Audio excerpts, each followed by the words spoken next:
Hello, everyone, and welcome to Pop Culture Spread, our fun weekly movie and streaming news show with a twist. Jace, let's talk some big news.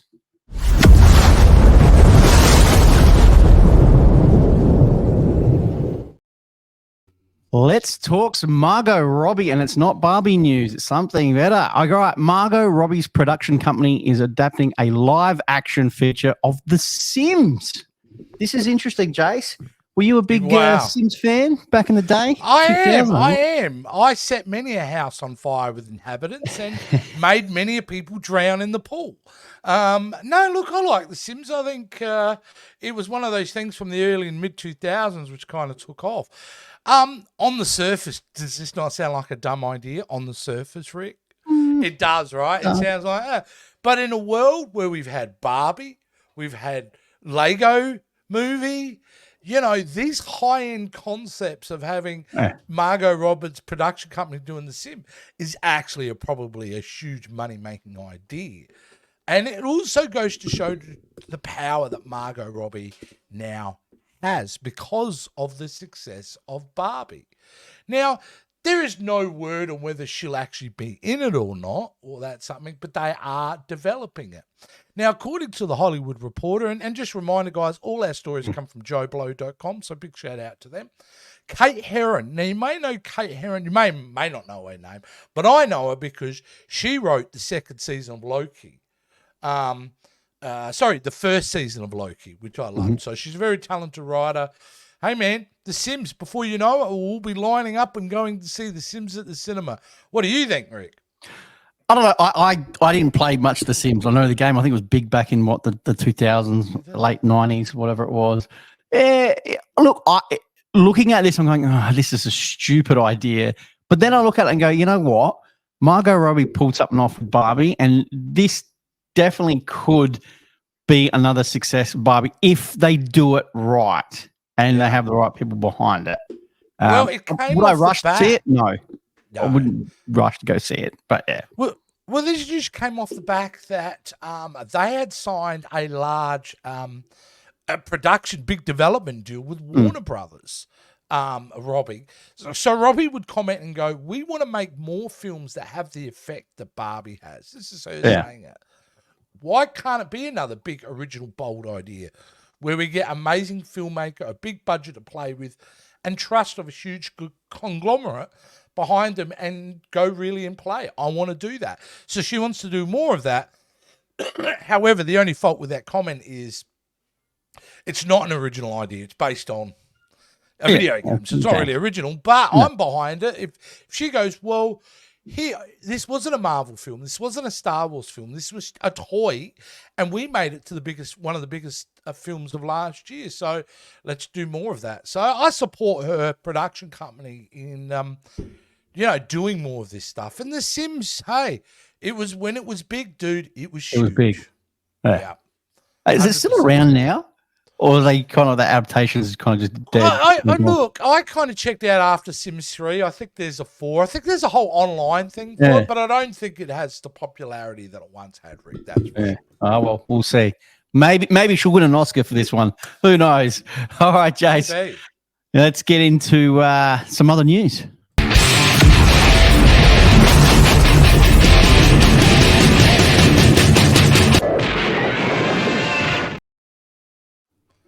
Let's talk Ghostbusters, Jason. There's a reason why we're going to talk Ghostbusters.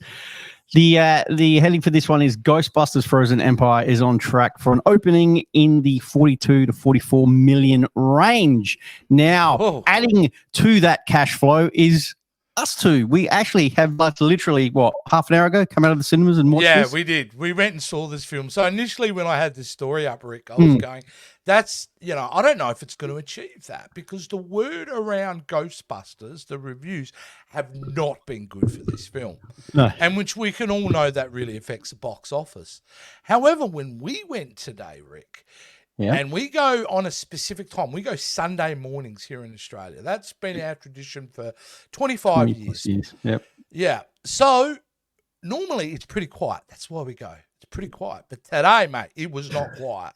There was a lineup, bunch of kids. There was people from all categories on there.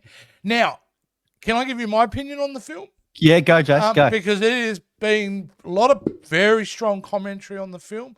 I liked it. I got to say, it's not a perfect film, but I enjoyed it. I had a fun time.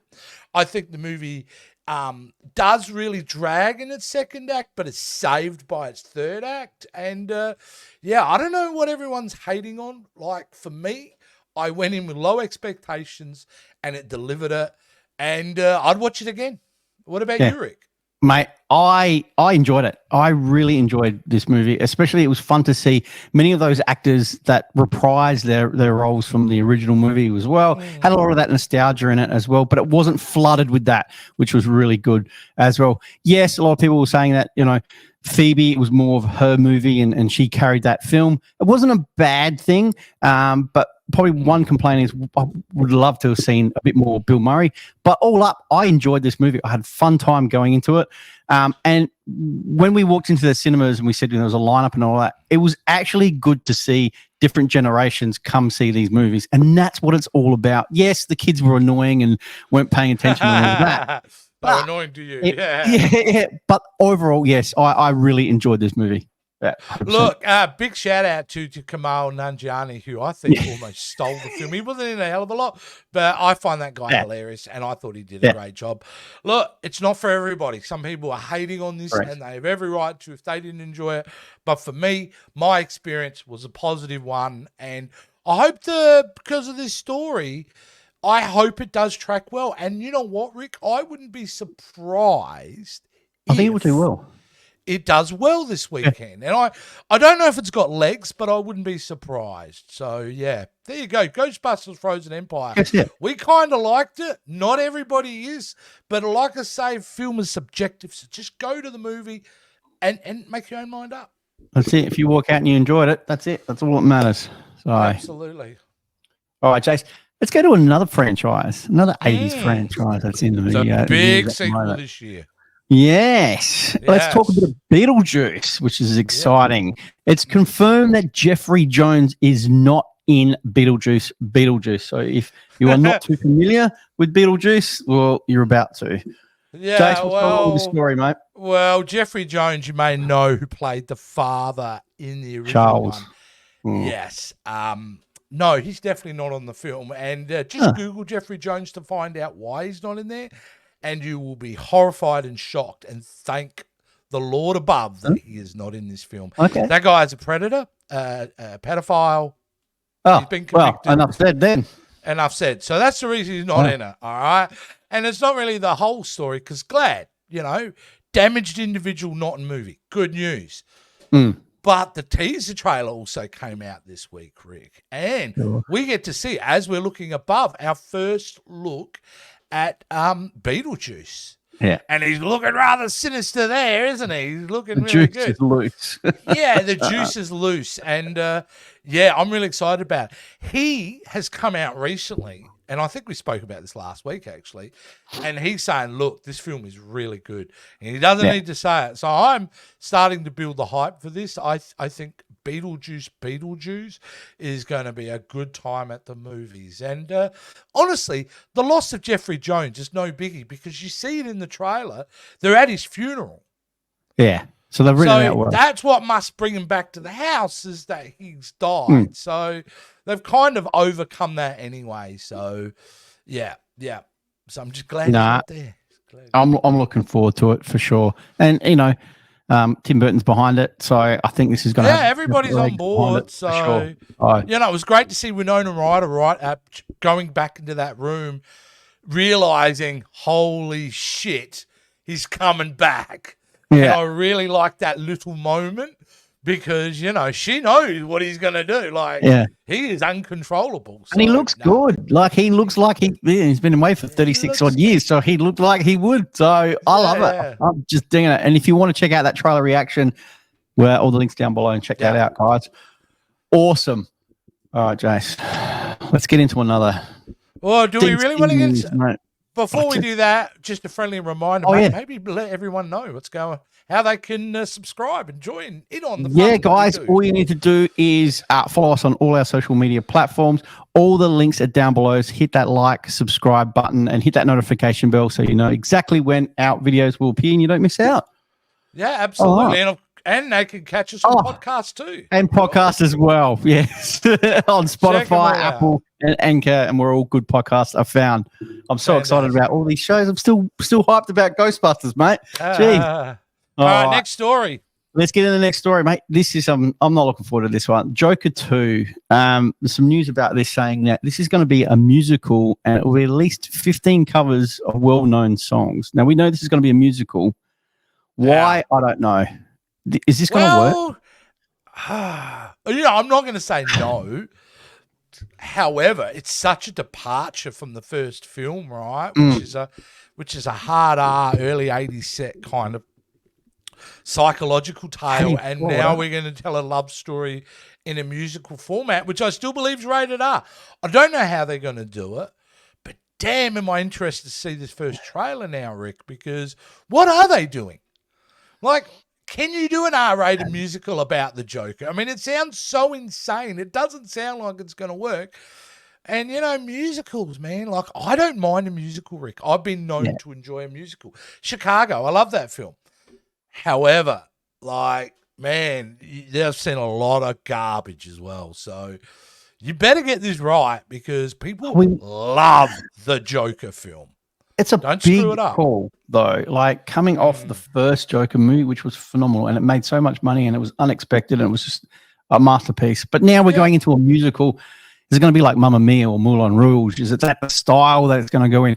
We're going to have so many songs, and people are just going to go, Well, we're going to have people dancing in the street at some point, aren't we? I mean, let's face it. If it's I walk on this. It's like very gently walking on broken glass at the moment.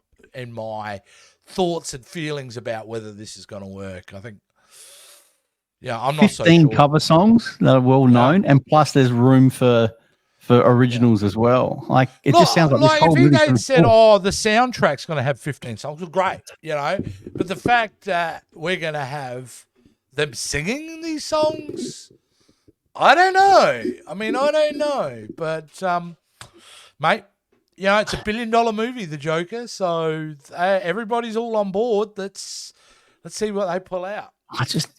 I'm curious to see, like you said, a trailer and just see what comes out of it. Look, Lady Gaga, we know she can sing. Walking Phoenix, can he sing? I don't know. Well, maybe that was the challenge for him, and that got him attracted to come back. Is the opportunity to do something like that, do something different. Yeah, it is different. But anyway, there you go. We'll follow it more.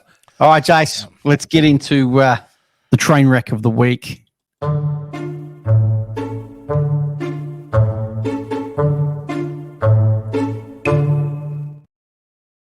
This is all you, buddy. This is all you. Okay. I'm, as you know, a big Star Wars fan, have it tattooed on my body, etc. When I find it somewhere. It's there somewhere. It's there. The Star Wars Acolyte, like, what a great idea, right? Let's do a series based in the era of the High Republic for Star Wars fans. That's set before any of the movies. And let's do a story from the point of view of the Sith, the bad guys. Great idea, right? Great title. But the trailer was released this week, and it didn't do well. I saw the trailer myself and found it extremely underwhelming. I feel like there's a political agenda to this film, and I think it's at the detriment of the story. Obviously, I haven't seen it. It may be fantastic, but there was nothing in the trailer to excite really anybody, I think, about this show.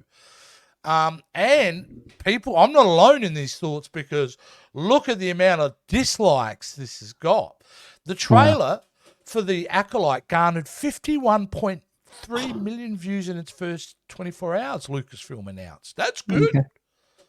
And this is the new digital-only record for any Lucasfilm series, surpassing even The Mandalorian, right? And that's great. But if you don't actually get to see the likes anymore, but a lot of people have been extremely negative. And I don't blame them, because Star Wars, this is a show that really, frankly, shouldn't exist. Oh, I Why? don't think there was, because this is also one of those series that were made when they were like, let's just make as much content as possible. We talked about that last week. And this is the subject of it. You don't need this film like this series. I don't think there was enough there to really warrant it. So I think it's train wreck because I think Lucasfilm needs a new head. I think Kathleen Kennedy has to go, Rick. I think it's time. She took Star Wars in 2012 and ushered it for 12 years with mixed success, but she did well. She brought it back into the zeitgeist in a very significant way. But it's time to move on because politics has really a part to play in storytelling, but shouldn't be a part of the operation of entertainment. And I feel there's been very heavy politics infused into the production of some of this content. And, you know, and I'm not saying, oh, because it's female led, and that's not the issue, you know, and but it seems to be, seem to be making sure they hit political checkpoints than focusing on the most ticking the important boxes. thing is just give us a damn good story. And so that's why this one gets train wreck of the week, Rick. Well, if anyone knows about Star Wars, it's you, Jace. I have seen the trailer. I did look at it. Yeah. And it didn't really excite me. And I'm not a big Star Wars fan. Enough that you didn't even make a trailer reaction of it, no, which is a rare thing. So I was like, really? Okay. It's just, But look, I don't know. I'd have to see a bit more of it. And I suggest it might have got a lot of trailer views, but I bet my bottom dollar that the views on the actual show will be quite low. Yeah. Is it coming? When's it coming out? This year? June, I believe. June is a release date for it, sometime in June. Wow. So, you know, June 4th, in fact. June 4th. There you go. Okay, so it's not that far off. No, but there you go. See, that's the problem too. Too much of this stuff. Too much. We could have done without Star Wars this year. Yeah, we had Ahsoka, and they just should have. There should have been no more content after Ahsoka until their first theatrical film. You know what I'm saying? Like, your Ahsoka is kind of leading up to Dave Filoni's film anyway. You should have just cut it off for 2 years. Cut it off there. They're still making money from Star Wars, dude. Nobody's going homeless tonight over in Lucasfilm, all right? Money, they're still printing money. They're just, it was a mandate by Disney, so I suppose they're fulfilling that. Yeah. All right. Well, still deserves train wreck of the week. So you're still going to watch it? Will you watch it? Of course. When it comes out? Yeah. Of course. Doesn't mean I'll like it, but I'll absolutely I'd like to hear your opinion. I'm sure we'll hear your opinion on this show, Jace. Definitely. I think even if you're not going to ask for it, I will give it anyway. Yeah. There you go. Well, there you go, guys. That was the train wreck of the week, and that was the show for the week as well. Good little show here, Jace. That was great. Jace, you just want to, before we go, anyone who wants to catch us, you can see myself and Jace on this channel. All the links are down below, and you can check out our trailer reactions and a whole lot more back catalogue of stuff as well. Jace, I know you are on TikTok as well. Yeah, I'm on a few different podcasts. You can find me over at Captain's Quadrant. It's Google's YouTube search. That's a great show about Star Trek. You find me over in the Jason Roy Gaston channel when I'm getting up to no good. And come and check me out over on TikTok at VHS Jason, putting a lot of fun clips up there. Awesome. And, thanks to all 22,000 followers that I've garnered recently. Is that up there already? Look at you, killing it, mate. Yeah, looking all right. I mean, everybody loves nostalgia, mate, and I harvest the member berries over there on TikTok. So come check it out. Go check that out, guys. Like I said, all the links are down below, guys. Appreciate it, Jace. Thank you so much, buddy. And we'll catch everyone next week. Bye for now. See you guys. Thanks for watching. If you could do us a massive favor and hit that like, subscribe, and notification bell. Also, come and check out us on all our social media accounts and keep up to date.